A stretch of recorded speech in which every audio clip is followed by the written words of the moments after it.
around the globe which do not emit more than 0.8% of greenhouse gases. And yet we have become victim of this raging floods which has ravished our country, which can't be explained enough in words. Ladies and gentlemen, therefore it's very important that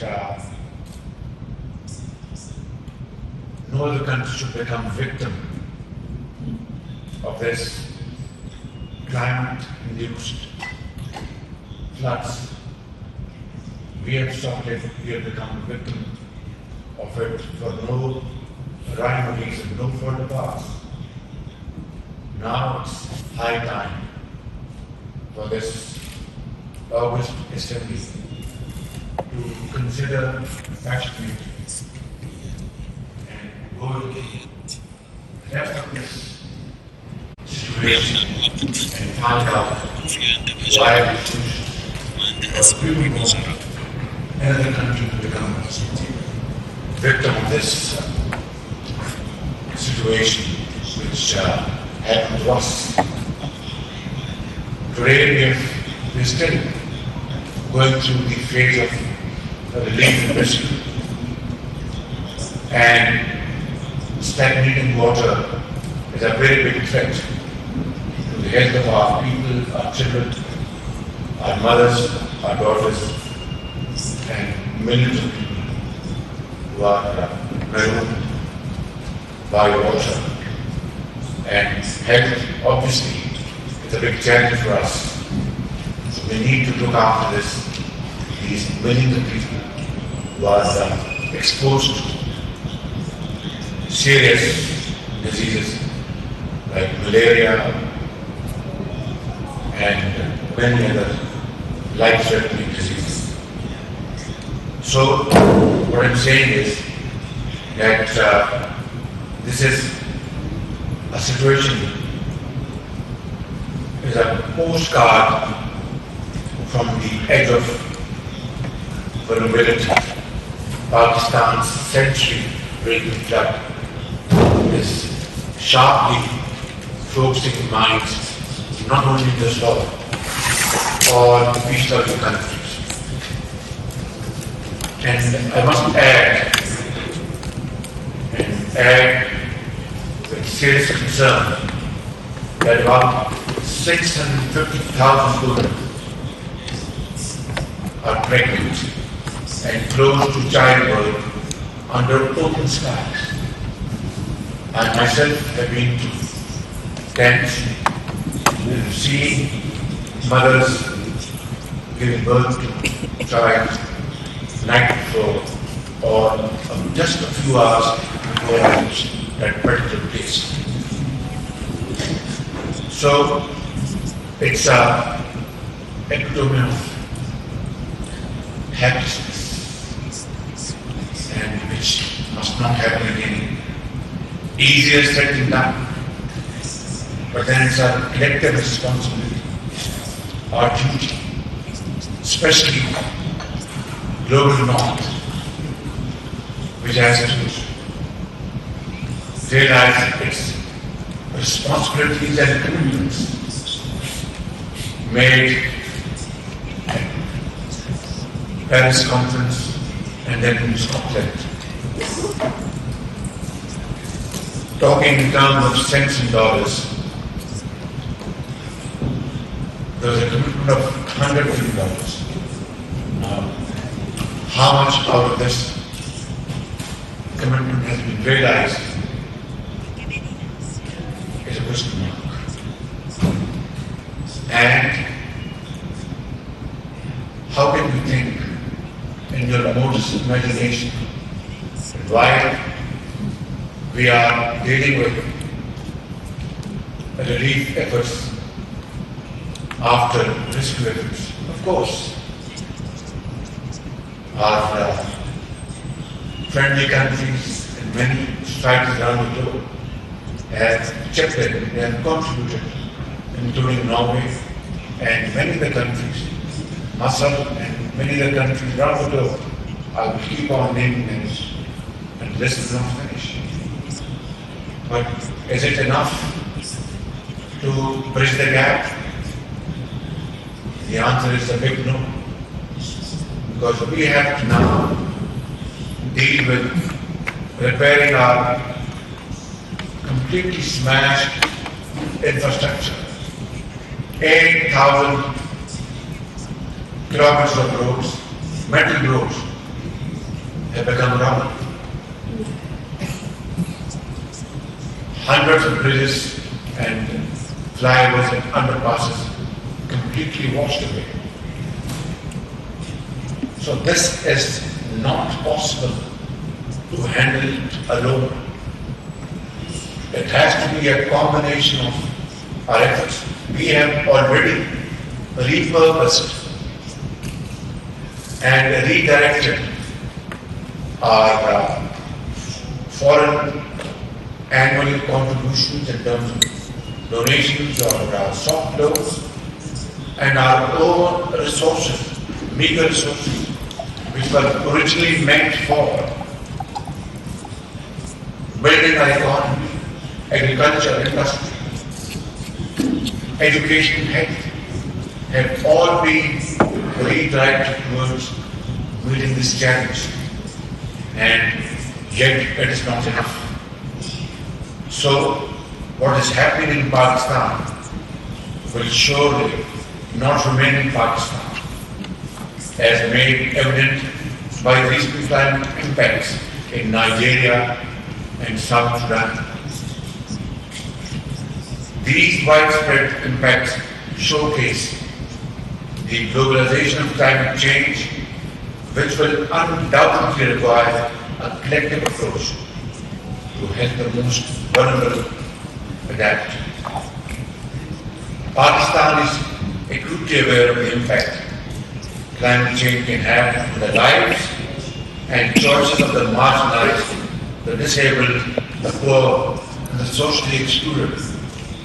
We already have the working infrastructure for one of our most efficient social security program in the world, called the late former Prime Minister Benazir Bhutto, after her name, Benazir Income Support Program, which was immediately operationalized to transfer response needs directly to impacted populations. Our largest adaptation program, the Living Indus Initiative, will cut across the entire country like the great river that has fed and sustained Pakistan for centuries. And this initiative will intervene in 25 areas to include communities in flood management and detoxification of the rivers. Ladies and gentlemen, we urgently need to put our resources in lost livelihoods and income streams, build climate resilience infrastructure, conduct climate risk and vulnerability assessment, and put in place multi-health warning systems. To make sure that no one is left behind, climate finance is integral to inclusive, adaptive, and resilient recovery in climate-devastated global south. Financing will be a crucial element in Pakistan's climate action journey and implementation of NDCs. COP27 is an opportunity to capitalize the adaptation fund and introduce agility and speed in countries that need to build resilience, simplify long-term climate financing instruments that are badly needed, like capacity deficits in the developing countries right now. The task is Herculean, and we are racing against time. Yet, alhamdulillah, we are resilient people but we cannot do it alone. This COP comes at a pivotal time for humanity. We must address climate change impacts with the urgency that it's required. The burden of climate change must be shared, and this is very important, ladies and gentlemen, equitably rather than equally. Building adaptive capacity for developing countries and vulnerable communities must no longer be a matter of charity. That's very important. It is about climate justice and fair play. This is an opportunity for us to seize the moment and secure the future of the most vulnerable population of the world. And I thank you and would like to appreciate your coming in this behalf. God bless you.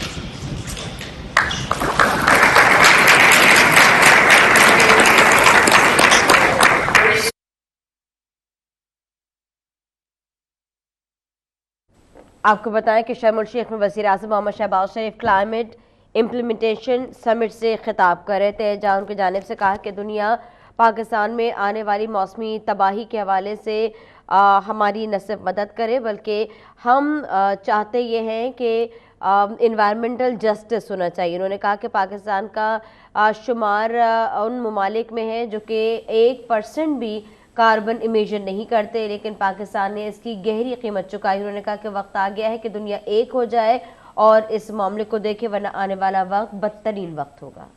Is this the way we are going to bring equity and fairness in our global village? That countries which have been ravaged by natural calamities find it extremely difficult to meet it two ends together, and where we find tensions, billions of dollars are being pumped into by one party or the other. That is something I think we have to ponder.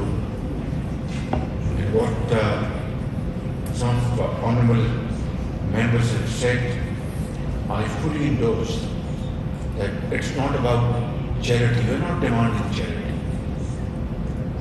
We are approaching the global north, appreciate and understand our plight. Somalian president was speaking a while ago and what is happening on Africa. So what I'm saying is that these comments must now be converted into something which is a plausible way forward. Therefore, of course, my brother Prime Minister said about national coordination mechanism. Well, we have a wonderful coordination mechanism in Pakistan by the name of National Disaster Management Agency, and then accordingly in the provinces, provincial agencies. They are well-trained, capacity building keeps on taking place, but it's not about that. It's about how to financially empower them to meet the challenges where these devastations have taken place. Therefore, public debt and more public debt is not the answer.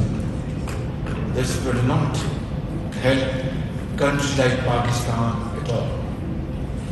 We'll have to find physical space. And of course, these have to be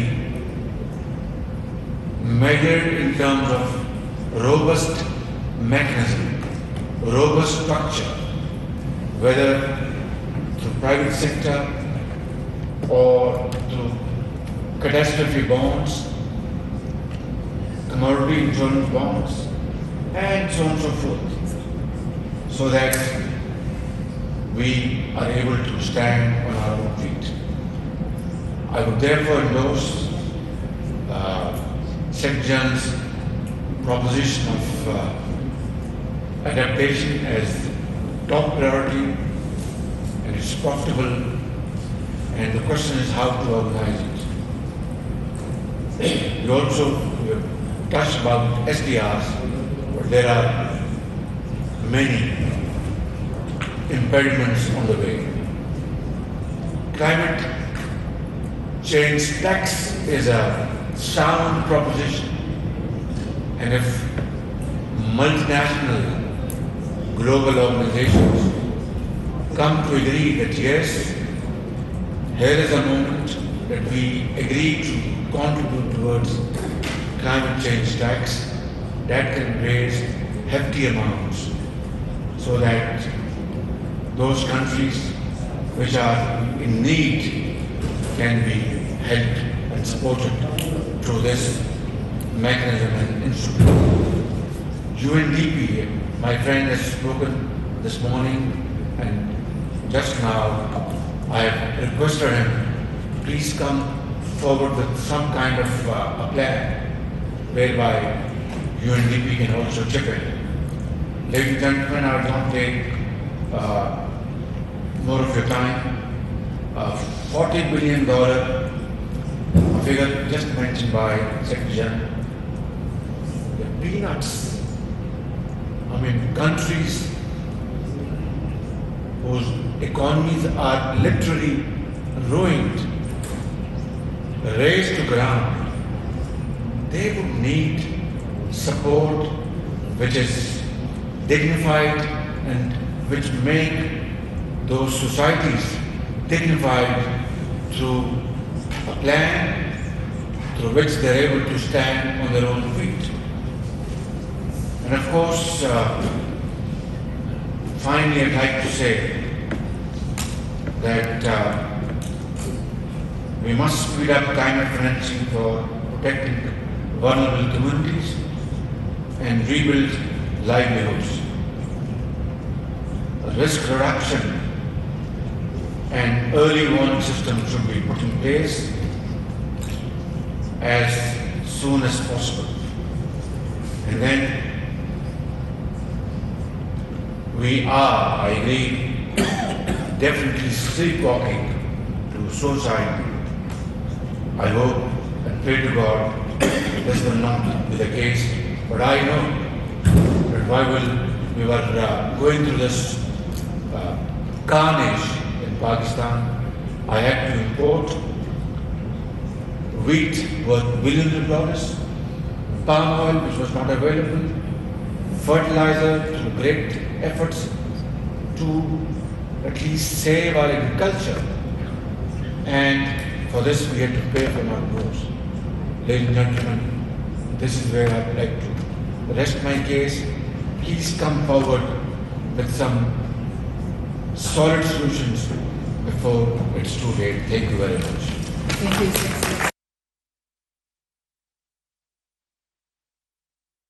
शर्म शेख में वज़ीर आज़म शहबाज शरीफ Norwegian हमनसब के हमरा मुश्तरका तौर पर news conference कर रहे थे। आपको बताएं कि क्लाइमेट चेंज गोल में इस कॉन्फ्रेंस का ये इख्तितामी सेशन था, जिससे वज़ीर आज़म का कहना था कि माहौलियाती तब्दीली के हवाले से मिलकर दुनिया को काम करना होगा। आलमी कॉपरेशन ताउन करें तो भरपूर काम किया जा सकता है। तवानाई की बढ़ती कीमतों के बायस पाकिस्तान जैसे तरक्की पजीर ममालिक बहुत मुतासर है। बढ़ती आबादी के बायस दुनिया को मज़ीद मसाइल और वसाइल की ज़रूरत होगी।